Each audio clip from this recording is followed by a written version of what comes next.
Well, hello there, Retro PC Durham here with another machine. This beautiful stealth system. So this is a clone build, whatever you want to call it, piecemeal machine that I put together. Actually, with some parts that I've had for as long as I've been doing this. This whole thing about like building up PCs to get them reused. So some of the parts on here I've had from the very first donations I ever received way back in 2018. So let's take a look at this system. This case is from a pickup this year, I believe, that I had some stuff come through, but I don't believe any of the components that are in here have actually been reused. So we've got the usual stuff on here on the front of this system, USB and audio ports. There's a blackout here for an eSATA port, apparently, that I guess it's not in the PCB that's built into this piece here. And then spots here for media bay drives. There was already one that was removed here, so I put in a DVD multi-burner in its place. And then for the other parts here, we've got your power button and then a reset button here, and then a nice little blue panel on the bottom here to give it some extra color. Got some venting on the side, and then when we come around to the back, pretty standard layout here. Standard ATX power supply, and then system board here, regular layout for the time. This is an LGA 775 socket board. So we've got PS2 standard legacy ports as well as USB, integrated audio, and then we've got an AGP video card that's been added in here because the onboard video is only a maximum, I think, of 64 megabytes, and I think it's shared memory as well from the system memory. So you want to, when I build these things out, these don't have a lot of RAM in them to begin with. I don't want to use any of it for video. I want to have a dedicated video card, so there's a GPU that I added in here as well. So let's unscrew here, and we'll take a look at what's inside guts-wise. So the old faithful orange screwdriver still kicking around. We'll take these screws off. We'll take off the side panel here. Got one of these air baffle things, useful for sucking air directly down on the system processor. All right, so let's take a look inside here. You'll see we are there we go. You'll see we're pretty bare bones on this system again. So multi-burner. I've got a 2.5-inch hard drive, SATA hard drive that I installed back here to be out of the way, and that cabled up there. And then we've got 2 gig of RAM. We've got a late model, I think it's Prescott, no, this is, what is it, a 645 Pentium 4? Anyways, it's a hyper-threaded Pentium processor. And then we've got this video card, which is it's an NVIDIA, what is it? It's a Riva, I think it's a Riva TI 4200. It's only got 128 megabytes of RAM, but again, it's enough for what we want the system to do, and it's better than using onboard graphics. This system board, this PC Chips P21G, is the system board out of the very first system that I ever had donated to me. So this is, again, going back to like late spring, maybe around May, June of 2018. The case that was used for that has been long used before. If I can remember, I might link to the video that case was used in to show off. Kind of looking at the two pieces together. But I know the case was used for another build. Anyways, so this processor and the board here have been around for, been around in my bins here for quite some time, waiting for their chance in the spotlight. And the main reason why it hadn't been used was because of memory. This is using DDR memory, and I had no 1 gig memory DIMMs or in DDR1, or if I did, I only had one at a time. So when I got a system that maybe had four DDR slots, I would put 512 chips in, or maybe a 1 gig chip and three 512s to give it 2.5 gig or something like that. But I've never had two 1 gig DIMMs at the same time. But I recently had a gentleman who's donated to me a couple times, offered for me to come and pick up some, miscellaneous things. So a bunch of old hard drives and a bunch of old memory and stuff. And he had a stack of old DDR and DDR2 DIMMs. And there was a couple 1 gigs. So these ones were both worked, and they worked together in the system. So we managed to get 2 gig of RAM in the system so we could get it up and running. And otherwise the system's, completely empty, which is fine. It doesn't need to have a whole bunch of stuff inside of it warming up into it. That's enough just to get it up and running again. And then the power supply here we've got is just a standard, like, no name brand power supply. It's I think a 400 watt. So again, it definitely overkill for how much wattage we need to be able to run the system. But we don't have to worry about it causing any problems as a result. So let's get this thing wrapped up, booted up, and we'll take a look at how the system specs look and feel with Windows running.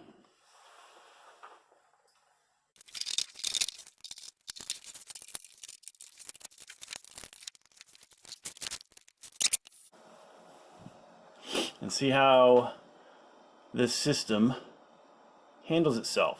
So there's our TI 4200 pop-up. Everything being detected okay.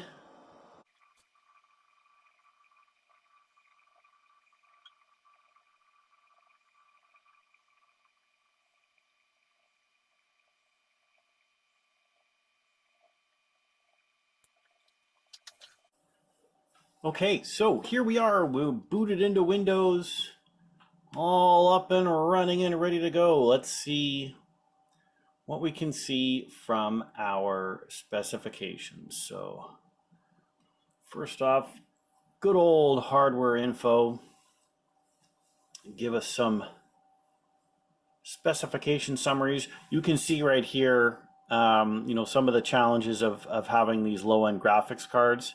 You can see how crappy the image is. That is because this card that's installed on here doesn't have drivers for Windows 10. So, even if you try to install any of the older drivers, they won't work properly. The Windows display driver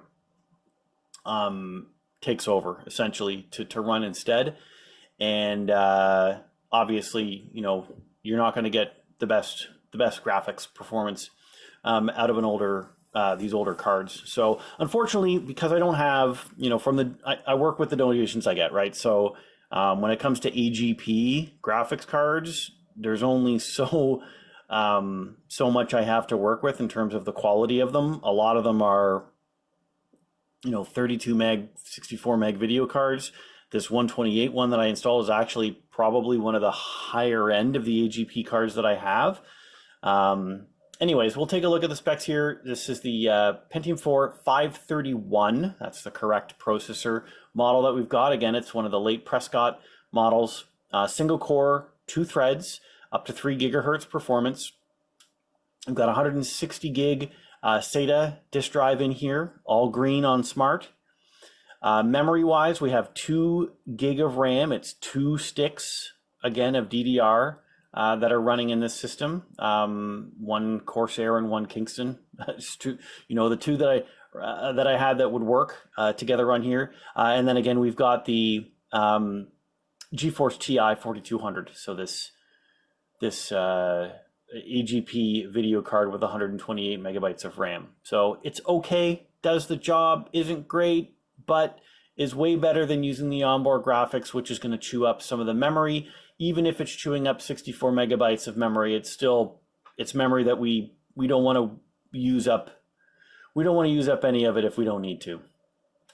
So performance-wise, the system's obviously going to run pretty slow, right? It's a single core processor with dual threads. It's not going to run fast, anything at all. The processor is going to be the main bottleneck for the system. You may wonder that, well, hey, only got 2 gig of RAM in there. Wouldn't that be the bottleneck? And then, no, it actually isn't. What I've found in going through these systems is Windows 10 is actually still pretty efficient. And most of the time, it's actually the processor that's the bottleneck with these low end systems. Obviously, if I had more, when I get more modern machines, that changes, and it becomes the memory or another thing that becomes the bottleneck. But on here, it really is, on these Prescott systems, it really is the processor. You'll see here in terms of some of the challenges right now, the processor is pinned just trying to load up YouTube. So it'll actually take a fair amount of time for it to get this going. Now, again, YouTube is not going to be a great choice here to show off the performance of the system. I guess I haven't been to YouTube yet on this system, and you can always tell whenever I load up one of these systems to do the crab rave test, and it's the standard light theme. That is the good tell that things have not been tested before. I'm going to assume that this is going to be incredibly terrible performance on the system, though. So we're going to look up the Monster Cat classic meme video crab rave. No sound again. I don't have speakers plugged in. I did test the sound card. It does work properly, but we're not going to have that running right now. And we're going to get a commercial here for some lovely salad dressing, and then we'll start the crab rave. I can tell right now like how terrible it is, and this is running at 144p. So at the lowest possible resolution that you can watch a YouTube video, it's pretty bad. I'm gonna try and skip it up to, oh, it is auto setting, so it's changing it. Let's go to 360p, and I'm gonna skip ahead to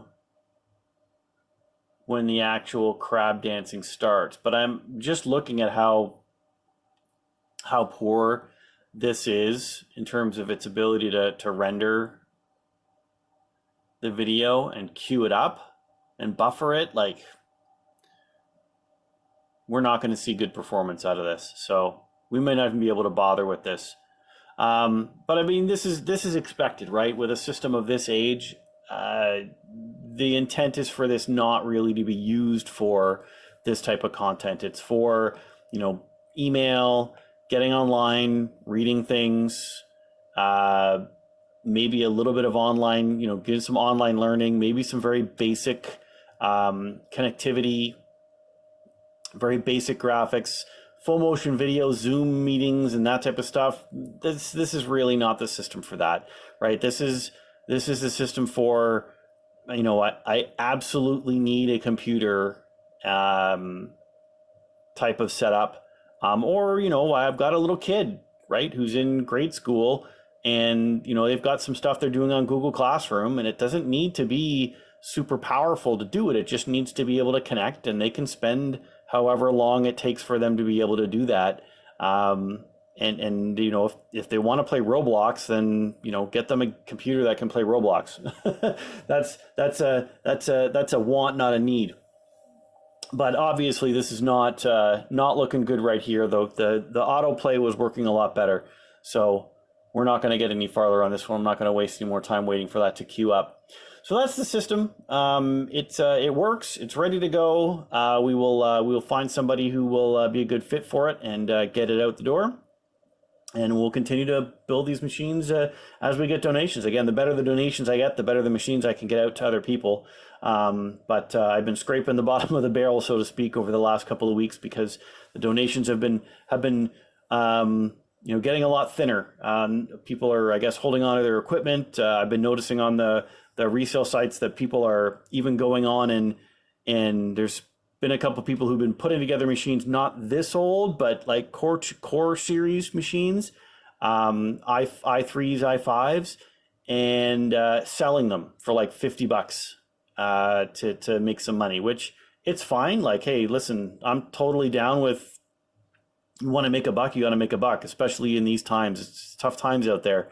But it makes it difficult for me when, I'm trying to do I'm trying to do this where I want to give these machines away to people. So the systems, when someone's got a machine that they're have sitting in their attic or in their closet or whatever, and they see someone selling a machine for $50, they may think, hey, I'll sell mine too.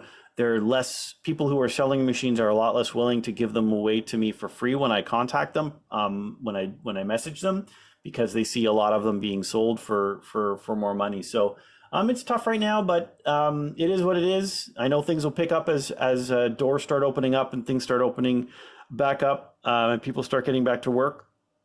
And we'll just keep the drum roll going. So again, thanks for hanging out. Hope you enjoyed this video. We'll keep these things running as long as I can. And as always, I hope you're staying safe and staying healthy right now. And we will catch you in the next one.